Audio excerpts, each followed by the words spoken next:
Welcome to episode 125 of the Beefy Boys Breakdown. We're going to be recapping the early prelims of UFC 287 Pereira versus Adesanya 2. And, the prelims, they had some good fighters on it.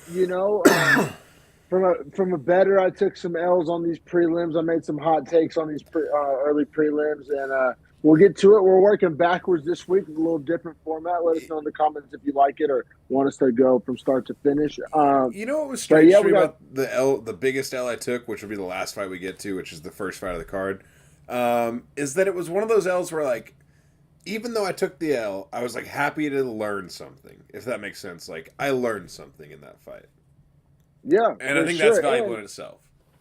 yeah, for sure, man. We'll definitely get to that. Neither one of us bet this first fight that we're about to talk about, Trey Ogden versus Bahamondes, Ignacio Bahamondes. Neither one of us bet it because I mean there was really no value to be had. I think we probably both liked Bahamondes, but at minus 390, and neither one of us liked Bahamondes enough to like really just believe minus 390 and eat that. So it was really just a no bet for us. But I mean, I think it's fair to say we were picking Bahamondes. I think Ogden. Ogden, what was the situation? He made weight last week, but his opponent pulled out. And I think Bahamondes' opponent pulled out, so they just kind of like found themselves matched up against each other because it is kind of random matchmaking. But you know, Ogden, Ogden's super interesting to me. He is one of the guys that left Krause's gym before they got busted for fixing fights, and he said, "I felt like I just couldn't love fighting when I was training there." That was his quote as to why he left. I found that well, very interesting. he didn't look like he was loving fighting when he was in the cage with Bahamondes. I'm just gonna say that. Agreed. I just think it's super interesting to like that phrasing almost sounds like the guys in the gym were like kind of like, getting the whispers like before their fight, like, hey, if you're gonna throw this one, we're gonna make a lot of money. And it's like, well, I don't love fighting. You know what I'm saying? Like, Oh, it'd be impossible to love. It'd be impossible to love. so anyway, It's probably I just want to throw it out there for that dirtbag James Krause. I hope he goes to jail for the rest of his life. Really trying to and ruin one of also my favorite sports on earth. no, good point, man. When you put it that way, but this fight took place at a catchweight plus 160. Ogden big underdog at plus 320, and I mean, it looked like it. It looked like a plus 320. Now Yeah, this you fight could was argue never that close. it was never close, but do you think Bahamondes coasted or he Yeah, hasn't fought? I think he took a year off. Like I think he it probably looked could like have got coasting. Ogden out of there. It looked like coasting to me. It looked like he never fully pressed the issue because, like, for all the time that he would be dominating on the feet, Ogden only tried the one takedown. Otherwise, Bahamondes, and he didn't get the takedown, but Bahamondes controlled the range the entire time. There was hardly any control time for Ogden as far as like standing Yeah, Ogden clinch. could not get inside the range because we didn't mention Bahamondes is 6'3" at lightweight. This was a catchweight, but essentially lightweight's fighting. Yeah, 6'3" is massive. Like Bahamondes, Jalen Turner shit. We forget he's like essentially the he's same size as super Jalen long, Turner. super long. He was also on our contender for a knockout of the year last year with that crazy nice wheel kick he had, spinning wheel No, kick. he's super skilled. And for us to say he coasted and like beat a UFC Well, caliber guy, that's why we're saying it though, right? Is because we've seen how good he is. it's like a backhanded compliment. Like you can coast. Like some guys can't do that. Like that's not an option for a lot of guys. Exactly. For most guys, you could argue. Yeah, 6'3". I mean, insanely talented. This fight wasn't necessarily super entertaining, and like I think it's fair to say we both. So it sounds like we both scored a 30-27, Yeah, right? I did. I honestly thought the 29-28 was not necessarily out of pocket because I guess round three is probably the one they gave him. I was it. I mean, I don't know, bro. Yeah, I'm gonna look. I was like actually kind of shocked. Like, obviously, you're not going to die on any hills over that, but like when I heard it wasn't all 30-27, I was like pretty shocked because I didn't know like what there is to debate. Oh, Ogden two. They had gave him no round success. two. I'm surprised. That's. Oh, you I know mean, what? I guess. I did I put that have was a competitive round. I didn't put it was close. left hook Yeah, I put it was competitive. landed a couple times. Mm-hmm. The I put left hook Ogden was landed a finding couple more times. success, but it still wasn't enough. I thought. Yeah, it definitely wasn't more than Bahamondes. He did land some clean left hooks though, but And once yeah, again, Bahamondes was just that could be the kicks, narrative range, of jab. coasting. Oh, dude, you want to talk about mixing it up? Bahamondes landed 99 strikes and he went 28, 30, 41 as head, body, legs. I mean, exactly, and it's hard to say that's coasting because he was letting it fly.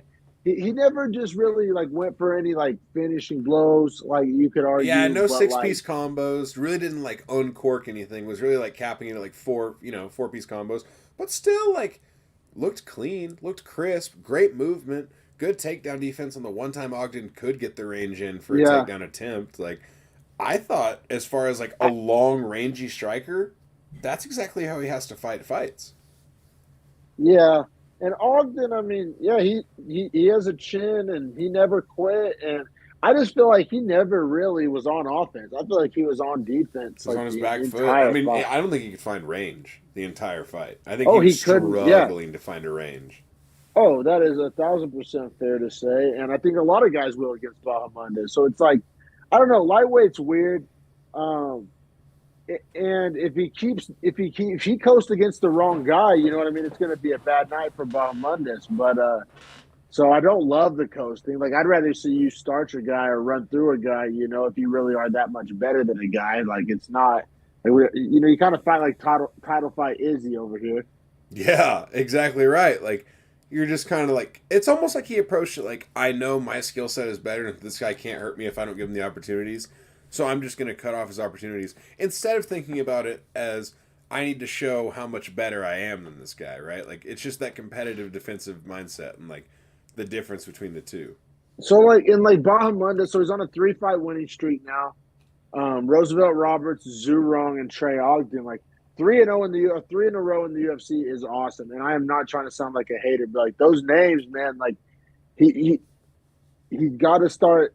I don't know. He's got to start calling for bigger fights, like getting himself bigger fights, like because these 3 wins and like it's still hard to be super bullish on him. I What do you mean, he think has a about like big a frame. what do you think about like a Gabe Green, someone that wants to get inside and wrestle and dirty box on the inside and like is going to force that inside range? I mean, I guess that would be a bigger name, but Jesus, it's just I don't know. We need to see him. I don't know. I guess it's like once again with these backhanded compliments. Like I think he's talented enough. We need to see him in bigger fights. Like I'm not saying ranked, but yeah, there's lightweight so deep that there's. I mean, there's so many guys he could fight. I think after what we saw with Rosas Jr. and like when I go back to like Darren Till, like I don't know if I love the fast build. Like I don't mind maybe a guy getting 6 fights before he gets like the number 12 or number Well, 13 guy. he's 25 years old, so he's not 18. So Well, I I think mean it's apples. 25 though. 25's young. 25's young, but like that's what I'm saying. I'm not saying throw him to the Lions. I'm saying like literally, bro. If Zhu Rong or Trey Ogden walked in this room and kicked me in the nuts right now, like I wouldn't be able to tell you who did it. Like Yeah, but if the Crimson Chin Drew Dober did, you definitely would. And exactly, but that's what I'm I saying. don't think he's ready for Drew Dober. It doesn't have to be Drew Dober. What about? Like, I mean, Grant just Dawson? anybody's name. No, not even that. Like, see, that's what I'm saying. I'm not even trying to get crazy. Like, all right, Oh, okay, this is okay, just okay, off the okay. top of the dome, like a Clay Guida or like which I know he fights like next week, but like there's guys. I don't know. I'm like Who was there's guys. Fajera? Was that who was number 15? And then fell out of the rankings and is just kind of floating now? Diego Fajera? Yeah, I is believe he that. even still signed to the promotion? Yeah, I don't know. See, that's the problem with guys that'll fall out and like would float from 15 to 20 is oftentimes they're kind of past their primes. The UFC just kind of walks from them. So like he's kind of got to fight up and comers through 155, and that's not the best up and coming division to be quite honest. Yeah, and then it's weird because like no other lightweight spot on the card, so like sometimes you can match make that way, like winner against winner type Yeah. thing, like so you don't really get any help there.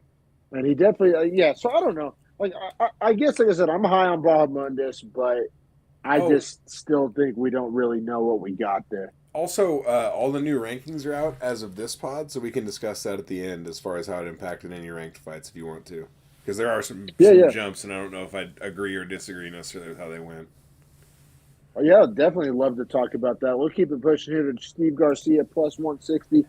6 foot tall in the featherweight division, taking on Shylon Nuadaveke, who kind of looks juiced to the gills, let's be honest. Minus 190. Minus 190. Fight taking place in the featherweight division. And silence. He looked like his veins look like Bane from Batman. Just Derek for more plates, more dates over here. Dominic, more Yeah, plates, more dates. yeah. Less plates, some dates. You know what I'm saying? All right, man. Well, I thought this fight was honestly awesome. Like, just the finish. I don't know if the whole fight was awesome necessarily. I mean, it does start with that super early accidental low blow.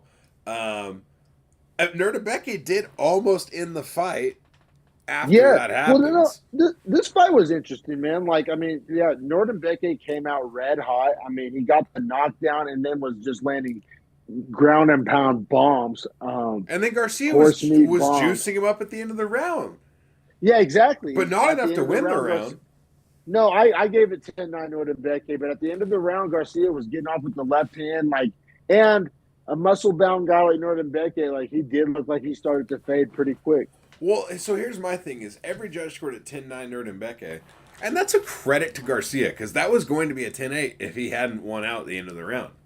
Exactly, and he has a chin on him. He has some heart. You know, he has some will to win. Like, he has some intangibles and some dog in him. Yeah. He's a dog. Especially really his approach in round 2, which was like he could tell Nordembeke was tired from maybe kind of blowing his load, and so he realized, oh, I'm gonna start working the body, and he starts hunting body shots and lands, what was it, just an insane left to the body that just dropped Nordembeke. Well, yeah, it was a left to the chin, and then he brought his hands up because he got cracked on the chin, and then he brought the left down to the liver and folded Nordembeke, and it was brilliant, man. It was brilliant. It was weird because everybody kept sending me these highlights on the DMs. I say everybody, it's like 3 homies, and like I was like, I hadn't watched these fights yet, and I was like trying not to see spoilers, but so I like an ESPN notification. Because everybody was like, Steve Garcia, KO. So I knew he won. I had like a spoiler on this one before I watched it.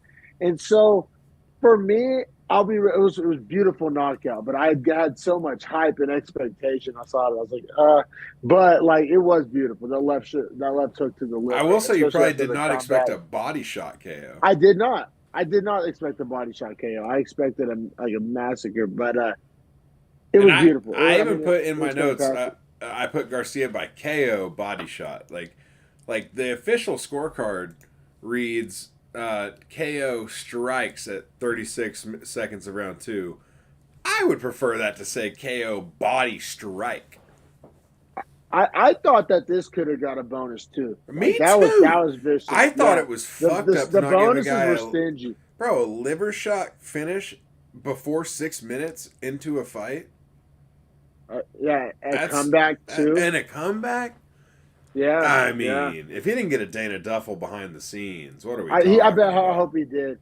And then Steve Garcia, man, tough night out in the featherweight division. Like not elite, but just a tough night out. Like, he's one of those like blue collar fighters that, like, he's not the biggest, fastest. Like, I mean, he is 6 foot tall though, so it's not like he's some like, underdog. I'm just saying, like, he's not flashy. Like, I don't know. He's just like good fundamentals, tough as fucking shit, absolute dog. I think he's great for younger fighters to take on. As far as like up and coming guys, and like if he beats enough of them, then that's how he gets his way up to the top. You know what I mean? And that's a tough road, but that's kind of where Steve Garcia's road is right now.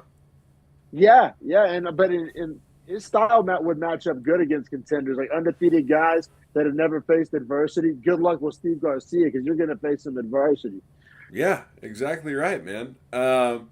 But I mean, beyond that, we can keep it pushing. Plus 160 dog cashes though, so good. We didn't bet it, but it would be a lot cooler if we did. Yeah, a hell of a lot cooler if we did, especially with the way some of my. Honestly, though, I guess the way it played out for me, I bet 25 and I won. I lost $1. You know what I'm saying? So you broke even. Broke even. Yeah, essentially, if you think about what I thought about was if every bet I took was minus 110, right? Then effectively, like, I would. And if I hit half of them, right? So if I was half and half, I would have only made. Yeah, I mean, I think I did a little better than minus 110 effectively. So I was like, I'll take it. what was it? A couple weeks back, you made like a conscious decision in your like betting strategy to start betting favorites as straights, and Yeah, I feel straights like that I it's like been as a locks, and it's been a lot more like I don't lose near as steady. much. Exactly. You're not hemorrhaging money. You're not making donations in the sports Now, am book. I winning as much? No. But Yeah, like the one, but I it's a do bet a double-edged parlay sword. every week. So like the 1 week the parlay hits, if I keep floating, those parlays You'll become be up bonuses. Yeah, instead of just making up losses. exactly. And if there's a Yeah, week I hit a for sure. dog that I really like, then that's gonna pay big dividends.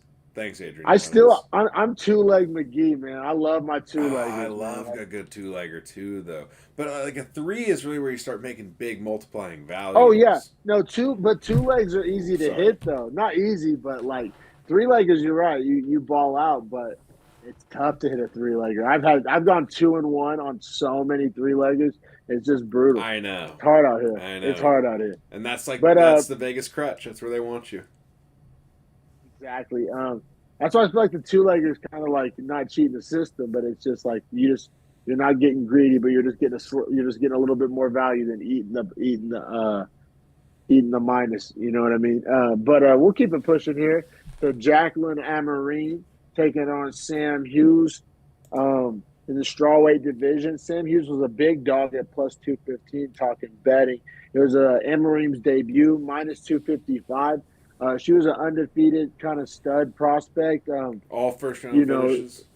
all first round finishes. Sam Hughes, she has a real brutal, tapology. Like there's a lot of red on there. So I feel I got to eat this one on the chest. I love me some Amarim. I pretty much talked Harrison into adding Amarim to his parlay.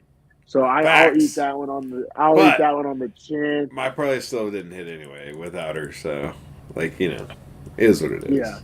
But yeah. yeah, but I don't think you sold me like on like witchcraft. Like I think what we were sold on was like that she would get an early takedown, that she would get her back, and that she would submit her. And guess what the fuck? Every part of that happened except for the submission. Yeah, no, it was. I described it. Sam Hughes' sub defense was Volk Ortega It esque. was Like crazy. The ability to stay you so could calm say and to that's fight the over. hands. Some of those were like in. Like Right, it like was. two or three, and this girl's like a world champion. Like she gave up on one that I swear to God she had, but she must have known she didn't. Yeah, and like I said, Sam Hughes. You can say a lot about her. I was saying a lot about her when I was giving you my sales pitch. Well, And look at her tapology. Look at actually the film. Like look at the tape. Like you can't watch Sam Hughes fight and tell me that this was not an anomaly of a performance.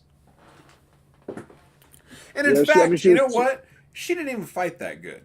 Besides the first round, defensively she fought amazing. But like, really, what did she do offensively? She got a girl dog ass tired in 5 minutes and proceeded to beat her up for the next 10 and survived the 5. She did though, but it was a dog performance, It was a man. Like dog performance.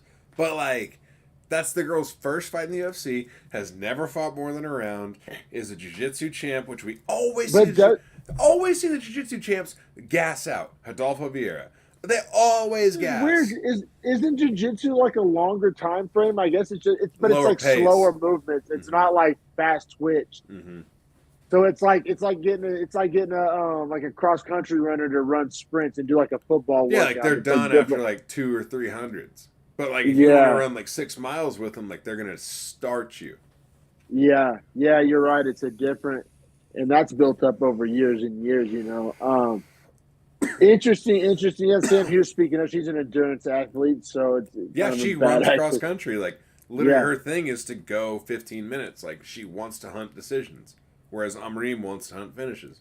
And it Oh, seemed like that was the reasonable thing to see happen. I got kind of a hot take. So we both gave Amarine 10-9 and 1 because, it was you could argue it was dominant, but it was almost like a bunch of close but no cigars. So it's hard to really Yeah, reward that with a 10-8. Round 2, 10-9, Sam Hughes, damage, avoiding even more subs. Obviously, control. the cardio gap started to widen. And goddamn, Emery kept like trying to pull guard and do bullshit. Yeah, like God She damn, was man. toast. But in round 3, I guess I got a hot take, or tell me if you consider it a hot take. I went 10-8 Sam Hughes. She was on top for 4 minutes, and there was a fuck ton of ground and pound. Now, she is a small woman, so the ground and pound didn't manifest in like blood and guts, but there was so much activity, 4 minutes of control. And she pieced her up on the feet at the end of the round 2 when she finally got up. I'll give you this. I said round 3 looked a lot like round 2, except Hughes was slightly more dominant. So I guess in that sense of the word, I was closer to a 10-8 than I was previously, but I still went 10-9. But I like your argument. You still did. You still did. All right. Well, I guess I can't sell you twice on. Hey, this verdict fight, 8.9. Verdict 8.9. Yeah. Yeah, exactly. That realm, exactly. Because like I said, it wasn't like blood and guts, but control and activity. Like it wasn't like she was just wrestle fucking. Like she was getting off lots and ground and pound. I mean, like I said, you could argue how impactful it was, but there was plenty of it. But all 3 judges went 29-28, so I guess I can shut up about it. Well, and Sam Hughes. Also for Emerim, like she's gonna have to fight someone very low in the division, and Sam Hughes, like, just keep journeyman working. Yeah, just keep journeyman working. Exactly. And like, maybe definitely Emerim not. is a girl actually that we should bet on. This is like, hey, big tip right here. We're gonna get a good value on her, a good price, I think. And she's Exactly. She might be a dog next time out. and this is gonna change a lot for her because she's gonna learn like cardio is so huge and like not to rush the finish and to just take her time. And maybe the bright lights in Miami were fucking bright as shit for her, you know what I'm saying? So like, and now she's more used to that walk and that process and getting to the arena. Maybe everything's a little better for her this next fight, and maybe we get a good value. And I love to bet a girl that gets a good value. 1,000%. Yeah, you're right. You're right. We'll have to keep an eye on that. And hell, I might bet against Sam Hughes again because I'm a hater. And no, fade Sam Hughes. But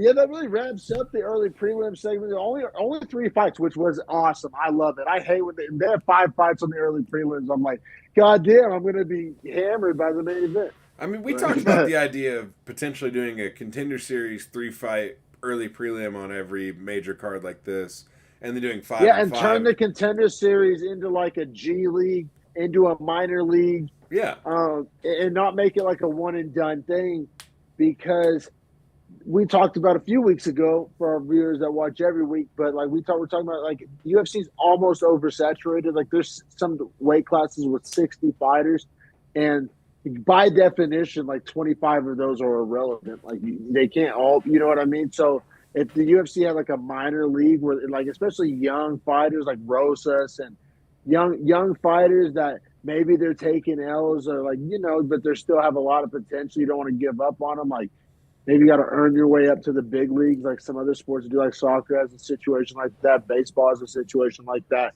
And a lot of sports will operate that way. All I'm saying too is like for the NFL, like if you're practice squad, for the MLB, if you're AAA, for the NBA, if you're G League, like the minute you get elevated, you have a predetermined amount that was already agreed upon from your contract that the team could exercise the option to elevate you to this pay to be on the main roster. So like same with the UFC, like if they do pull those guys up from the DWCS, it can almost be like a predetermined sign where like they tell them like, hey, we're going to go ahead and move you on up to the UFC. And it's not even like they have to re-sign a new contract. Like they just come in and like it's like the evolution of the predetermined deal they had already. You know what I'm saying? Like it can be one of those things where they can have a legit UFC contract while still fighting in the DWCS. Valid points. Yeah, no, I think because the early prelims fights, it's almost like you're telling us not to care about these. Like you're telling me these fights don't matter. If you admit it's like a contender series, like a minor league undercard, I don't know. But like, why wouldn't Amorim be good in that setting? Like, why wouldn't this fight have been good for the contender series? You know what I mean? Like, granted, Sam Hughes is already in the UFC, but like that could almost be like how soccer works with relegation. Like that's your relegation fight is like a fighter that's already in. Like, all right, you fight a contender series fight on your last one, and if you lose, you're out. Like they take your spot essentially. Yes, and that would be like meaningful. Like that would be good television. You know, it would sell. Like the stakes are high on that. Like, and that's what people want is like, you know what I'm saying, consequences. Because exactly. If you just tell us it's the early prelims, you're like, oh, these don't really matter. But like we had to put it like They're fighting anyway. Like, you shouldn't really care about it, but Yeah, it's like, well, this girl's fighting for her contract, and this girl's fighting to take her contract, essentially. Like, yeah, that oh, I'm is here way for more higher that. stakes. Yeah, that's higher stakes. I'm looking forward to next week. If you want to talk a little Holloway, Arnold Allen, that's going to be an insane banger. That's so meaningful. I mean, that's 1,000% a number one contenders match. 1,000%. Oh yeah, Um, let my dogs in and grab a water. But if you want to go ahead and start introducing the major players in the card, I'll be right back. yeah, right now I'm trying to do a little research on this Denise Gomez Bruner Brazil fight because I'm very impressed with Bruner Brazil, and yeah, she has a loss to Loma Look with me, and she's a like a -175 favorite, which I might eat on a parlay because I'm pretty high on Brazil. Technically her debut, but in her contender series, she won a head kick knockout. It was fire. And this girl she's fighting, Denise Gomez, 6-2 overall, 0-1 in the UFC. Two Loma Lookboonmee, who's a striker. Ooh, I love it. I think Bruno Brazil might be approaching lock territory. Might be approaching lock territory. All right, where are So we at with it? I just did a whole breakdown on Bruno Brazil, Denise Gomez. Bruno Brazil's making her debut. She got a head kick knockout on the Contender Series. This is her debut in the UFC. She's fighting a girl who's 0-1 in the UFC and lost to Loma Lookboonmee, who's obviously a striker. And Bruno Brazil, like I said, she's a vicious striker. Bruno Brazil's -175, but I think that's a parlay builder lock. Where is she? Oh, I see. Against Denise Gomez. Okay. Oh I'm yeah. feeling that. Oh, I like where, but it's also striker versus grappler. It is, but the What's grapplers are what? like already lost to what you could argue might be a worse striker. That's a good point. I wonder what Brazil's takedown defense is. What? Oh, hey, can I give you one to bet your fucking house on? Please do. Gaston Bolanos -200. Oh, Gaston, Throw him in a really? parlay. He's one of the most exciting strikers the UFC has signed in a long time. And at bantamweight, which is crazy. He's a Bellator dog, and he's a fucking dog. I followed him on Instagram for like 2 years. His name is Dreamkiller Bolanos. He's fucking so gnarly. Okay. Harrison with the deep cuts. I had no clue who that was. Good shit. So we got that could be a parlay. We could do like a prelims parlay with Bolanos and Brazil, two-legger, Yeah, 2-1 or something. I already like that.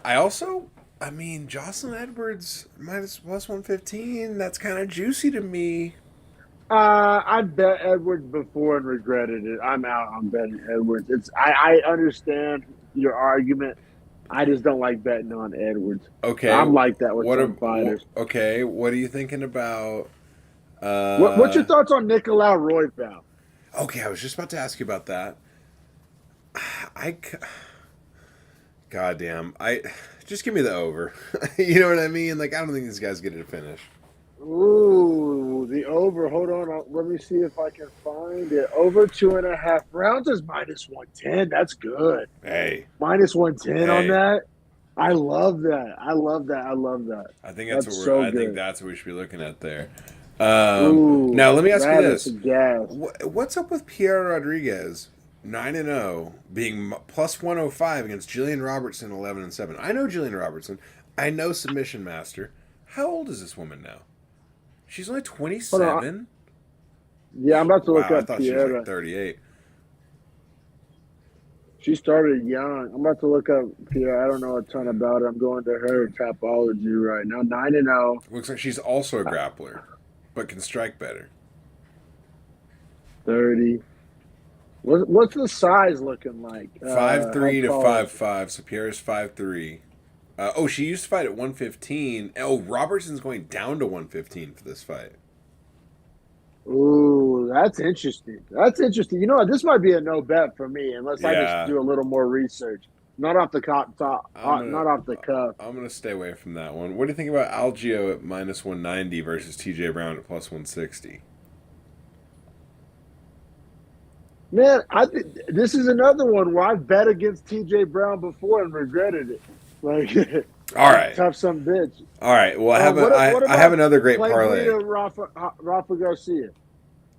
This is honestly a no bet for me because this is just two dogs. Oh, I can't wait to watch Now, it. if you want me to bet fight of the night, I might bet that for fight of the night. Like if that was a What bet, about like under or over here? I'm about to look up under over real quick. So over 2.5 rounds is minus 200. So I don't know. I can see somebody getting finished at plus 160. but they're both just dogs.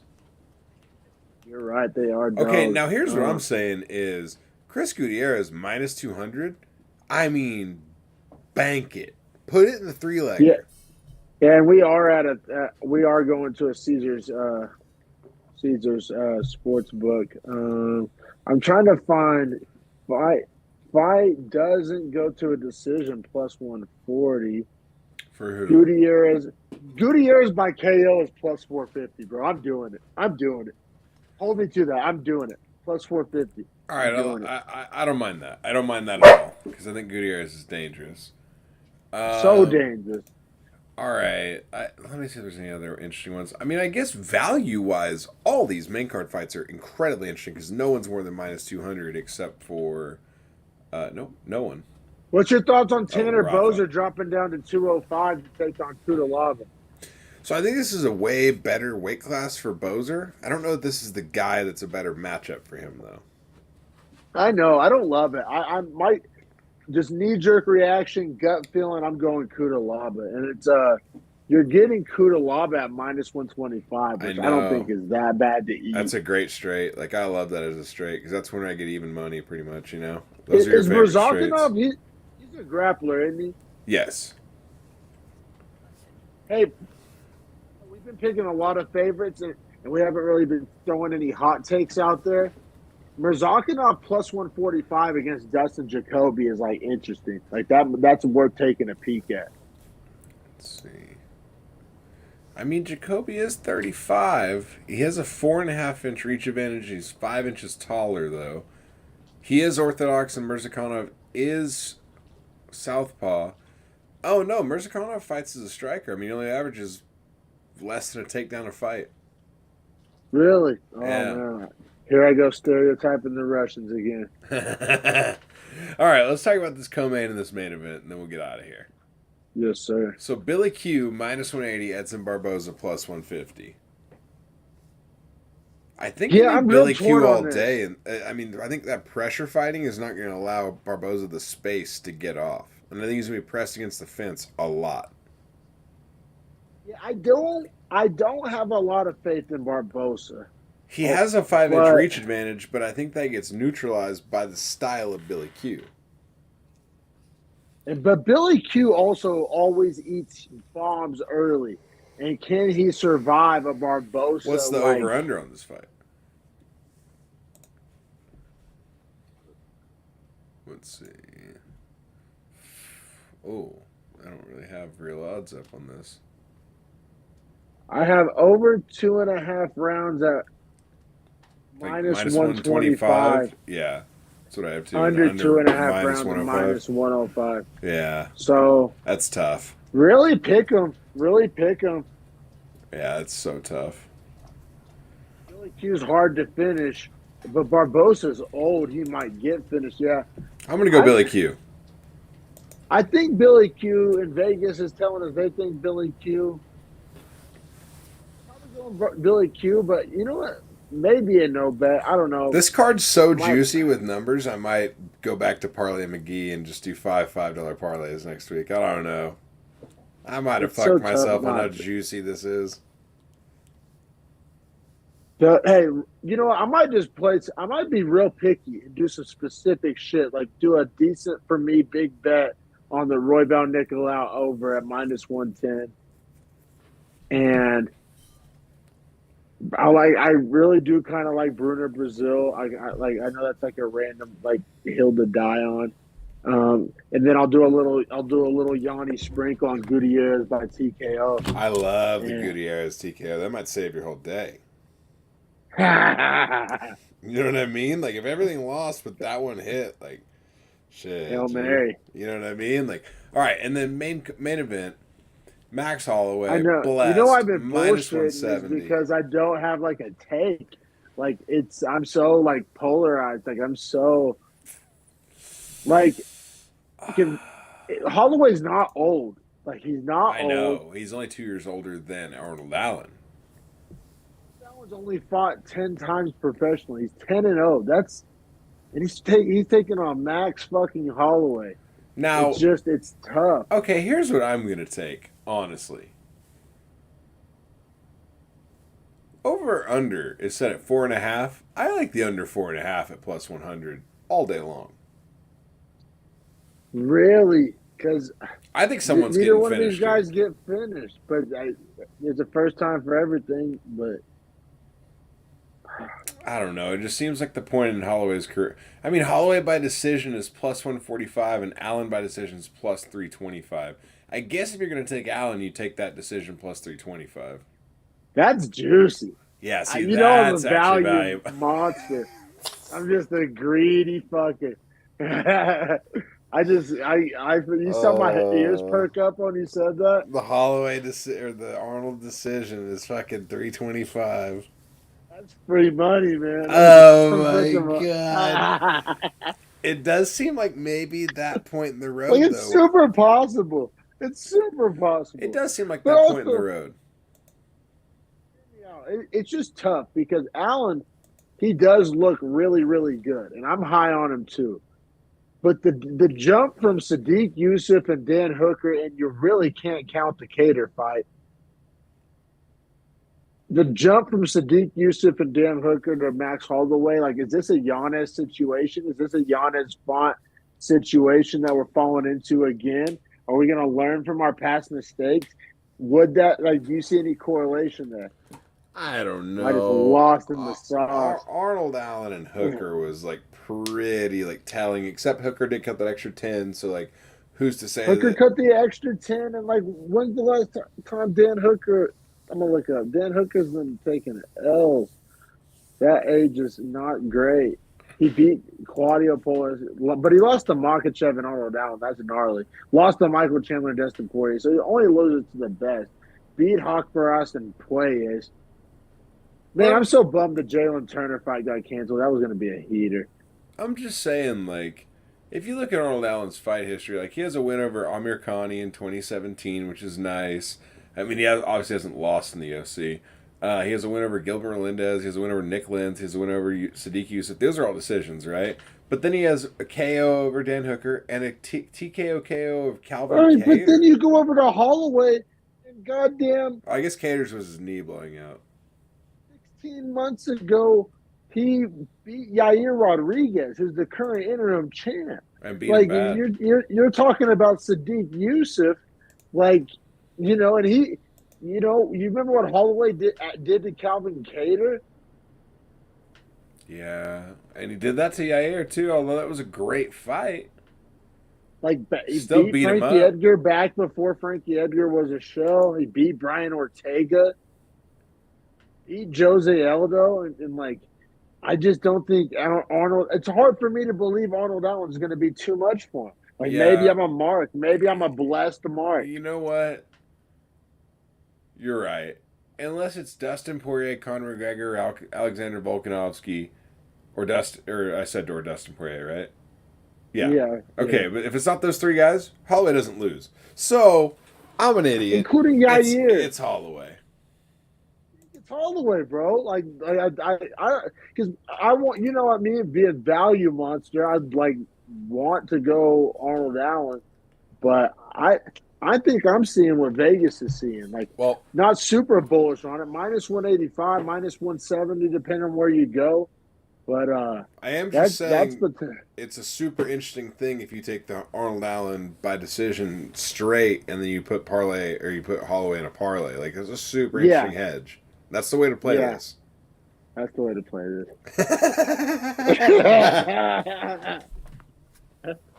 That's the The way to value play it. monsters at work. Value monsters Oh, eating. all right, and then one last thing.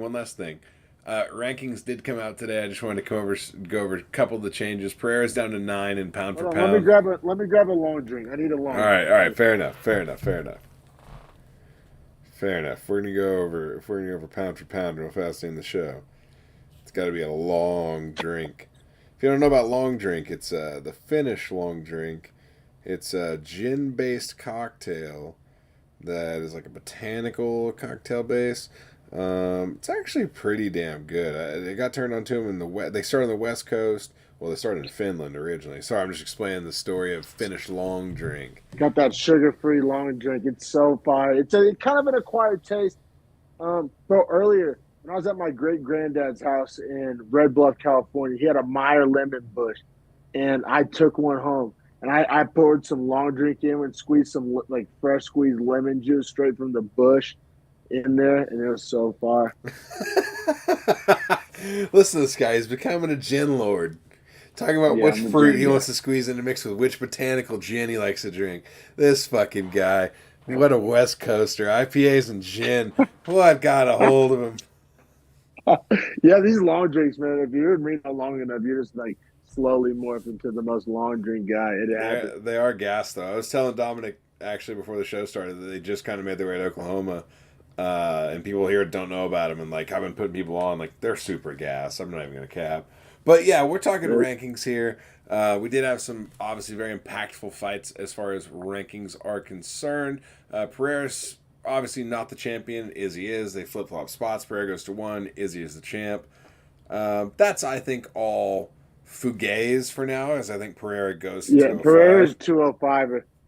So, that being said, that puts Drickus at 5, which makes the Izzy Drickus shit way more interesting because I think a challenger versus 5 is no problem to sell to the general public. Like, I think anyone in the top 5 can get a shot any time as far as, like, I want to see that fight because we're getting a highlight, and I'm betting Izzy by KO.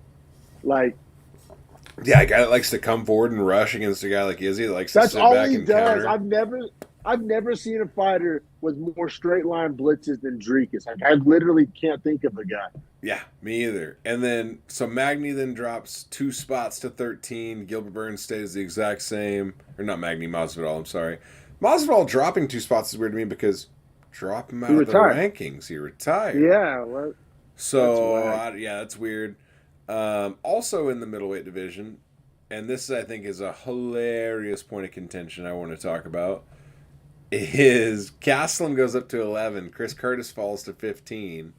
Chris Curtis has been crying on Twitter so much. I've never seen a professional athlete respond to every single person on Twitter and cry so fucking much. He literally has been crying. Like, it's brutal to watch because he lost the first 2 rounds of that fight, man. Like, and I see how he lost it. Yeah, and he's trying to say, like, if he doesn't headbutt me, then I don't lose. And it's like, I don't know that's true. I disagree. And like, bro, we've watched fights for every fight for so long. Like, there's no way we can be that far off. And, like, Gastelum jumped Imavov. Like, is anybody up in arms about that? Like, as a fan, I'll give me Gastelum over Imavov and Brendan Allen and Andre Muniz. Yeah, Brendan, like, exactly. It's kind of like a shitstorm of guys back there. Like, I don't really care about you guys in the rankings shuffling. No. Like, I'm looking forward to Brendan Allen's next fight, but do I think he's, like, better than Gastelum? I don't. Like, or at least, like, not by, like, I don't know. Like, can't be mad about it. Also, for Chris Curtis to call himself Action Man and then fight as, like, a defensive fighter like that is, like, that's kind of a silly name. Like, you know what I want to see next? I want to see Gastelum Dolidze. That's gas. I do want to see that. That's Gastelum. That's a good fight. Yeah, that's a Gastelum fight. Okay, and then last division that has some movement. Luana Pinheiro moves up to 14 from 15. Michelle Gomez drops to 12 from 10. So Pinheiro didn't get her ranking and didn't move ahead of her. Almost as though that's people saying you didn't win that fight. Yeah, really though. Which I agree with. We both had that for Waterson Gomez, I do recall. Yes, indeed. Yes, indeed. No, strawweight's fun, man. And then that's everything minus the last category that is I guess impactful in any sort of way here, which is pound for pound, which interestingly enough here, Pereira falls from 6 to 9. Izzy stays at 5 and doesn't jump Edwards or Makhachev, which I think is odd because beat a dude that's huge. And then Usman moved up. Usman gains 2 spots. I don't love it. Well, he gains 2 spots because he was at 8 and Aljo was at 7, and they're tied for 6. But how does a guy who lost twice in a row, like Pereira, in my opinion, Pereira should be above Usman. I agree with you, 100%. And I think Jamal Hill doesn't get enough respect on that list. Jamal Hill's way too low. You could argue Whitaker's too low. Yeah, you could argue Whitaker's too low. And here is Max Holloway, and we're sitting here talking about, well, I don't know, Arnold Allen. Man, Arnold Allen's good. I just think Holloway is like, he's not. I don't believe Holloway's washed. And if he's not washed, that means he's Max fucking Holloway. Yeah, I agree with you. But man, that wraps it up for our early prelims / look ahead to UFC Fight Night. Holloway Allen, which I think is gonna be a banger. But yeah, man, fun card overall, and like honestly, man, like I'll never forget this card, especially for like Izzy's showmanship immediately after, because it was also like raw, like it was so meaningful to him, and like guys like when Connor is like a showman, the same as Izzy is, right? But like when something personally means something to them and you get to see their like real raw being on display, it's almost more meaningful because you get to see it so rarely because you know they're always in character. Oh, 1,000%, bro. But yeah, man, that wraps up episode 125, UFC 287 recap. It's been a lot of fun, brother. Thanks to everybody who watched. Check out some of our other videos. We never miss a card. Every fight, every card. Subscribe to our channel and support the Beefy Boys Breakdown. We appreciate everybody. Thank you very much. Yes, sir. We'll see you guys next week.